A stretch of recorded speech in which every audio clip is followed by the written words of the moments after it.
mean. Is he still mean? Should we find No, out? not at all. I'm friendly in real life, I promise. Morning, Tom. Morning. My, how you've grown. Thank you. Is that strange watching that now? Slightly, yes. It's bizarre to think that it's over 20 years ago and it's still on TV. I'm sure my friends are making fun of me as we speak. Is it right that when you auditioned or right at the start of the role, you were actually a little bit mean to some of your I wouldn't say mean, I'd say cheeky. Cocky. Yes, a bit cheeky and a bit cocky. I've got 3 older brothers right. That I speak about actually in the book, and they certainly had me going 12, going on 21, and I think I was slightly less than friendly with Emma Watson when I first met her. Poor Emma.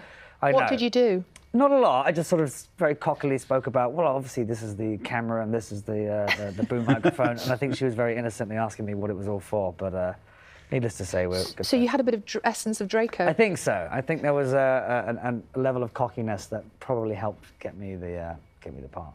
I didn't realise till the book that you were only signed up initially like film at a time. We think now that it must have been like a multi-movie franchise deal that you all signed as kids, but you didn't know film to film whether you were going to be in the next one. No, absolutely. Well, I think we all half expected them to replace us with decent actors at some point. But it was a case of trying to keep up with the books and also would there be a demand for it, really, which was, we're obviously thrilled to have done all 8 I think there was. Yes, I think there was, yeah. In the book, you dedicate it to all the muggles who got me here. Yes. Who are they? Lots of them, but mostly the fans. Honestly, the book was never really intended to be a book. It was just me writing down memories before I forget them all and sort of putting them to a timeline and then realising that, in fact, Emma Watson was very encouraging that I should share the stories with, well, with everyone, but largely speaking for the Muggle fans that have kept the Potter fandom flame burning strong. And my goodness, do they keep it burning strong? I mean, it's like I was getting messages last night on social media, like, is it true Tom's coming in? Is it true? You know, can you give us a sense of that kind of the movement of fans? I mean, you must get followed everywhere. I'm okay. Luckily, without the blonde hair, it makes it a bit easier to get around. But I think we all expected, the actors and the filmmakers expected the Potter fandom to slightly dwindle as the years went on. I mean, we're talking 20 years since the first film was made, and most fans now that shout either Draco at me or say nice things weren't even born when this film was made. So clearly it's quite exciting that it's been passed down from generation to generation. And how tricky is it, because you are so associated with a character who's really not very nice? No. So how tricky is that? It's reared its head in different ways, I suppose. I remember when kids used to come visit us on set, families and whatnot, the friendlier I was as Tom, dressed as Draco, the more the kids sort of were freaked out, knowing full well that Draco's not a nice character. And there has been a few occasions where some rather passionate fans have not been able to differentiate between Tom and Draco and have asked me to be nicer to Harry, which I've tried to remind them that I'm not the one with that's writing the script. I love that. You mentioned Emma encouraging you to write the book. Yes. I mean, how much contact do you guys have with one? We saw you reunited a year or so ago, wasn't it, for the anniversary? Yes. But, you know, do you have a WhatsApp group? Are you all in touch? We do have a WhatsApp group, yes. I think the Potterheads, or the Scarheads, I forget what the name of it is now. But yes, the reunion was the last time that we were all together at the same time, certainly at Leeds Studios where we filmed. So I think we all see each other. We're all in contact. Me and the Gryffindors, we're all good friends, and we love to hang out when we can. But it's quite rare you get us all in the same room at the same time. Growing up, you worked with some of the finest actors of our generation, basically. I wouldn't call Jason Isaacs that. Oh yes, but I know you love him. I hope he's watching. Yeah, I know you love him, don't you?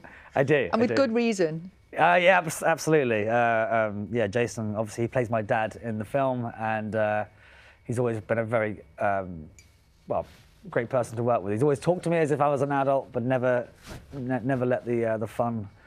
He's quite childlike in his approach, so we've had a lot of fun over the years, and yeah, now very happy to call him a good friend. Does it become like a sort of father-son relationship, or was it when you were younger? No, it is definitely. I mean, I've learned so much from him.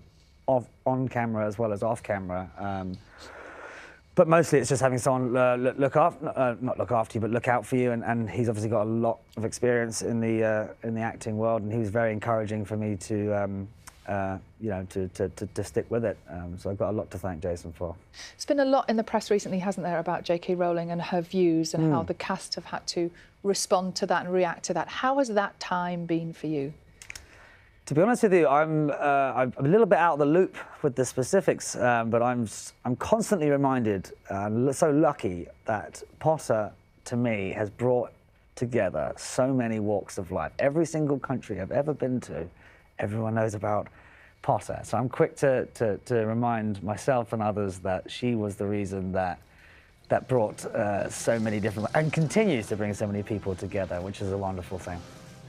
I think you did an interview with the BBC yesterday, and you said similarly, and you're supportive of her, and then there's a sort of criticism of you and of her and her comments that she's made about the trans community in the past and statements that she's given. Does that make you wary? Does it make you anxious?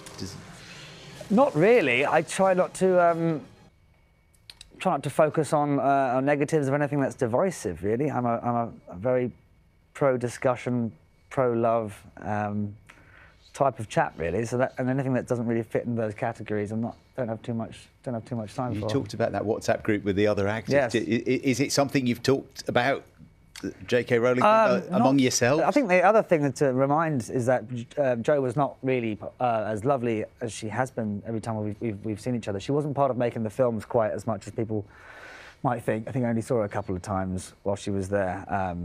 But no, we save ourselves on the WhatsApp group is strictly wizarding, puns and banter. For people who want to read the book, I know lots of Harry Potter fans will want to read it, but actually it's hugely personal in parts, isn't it? You're quite open about some of the tougher times you've had. Yes. Beyond the Wand it means just that. In fact, Emma was very encouraging. I think Emma Watson was one of the first people that I sent an early draft to, and she was very encouraging to say, you know, you can't just talk about all the fluffy, nice parts. You should talk about your Muggle life and some of the antics that I got up to as a teenager, as well as coping with what life is going to look like post-Potter. So once she encouraged me to do that, I sort of thought, right, I'm going to put everything down on the page and see what happens. Hopefully it helps people go through their own journeys of ups and downs. Tom, thanks so much for coming in and chatting to us. Thanks for having me. It's been lovely talking to you. Cheers. And talking of magic, puns and rhymes, the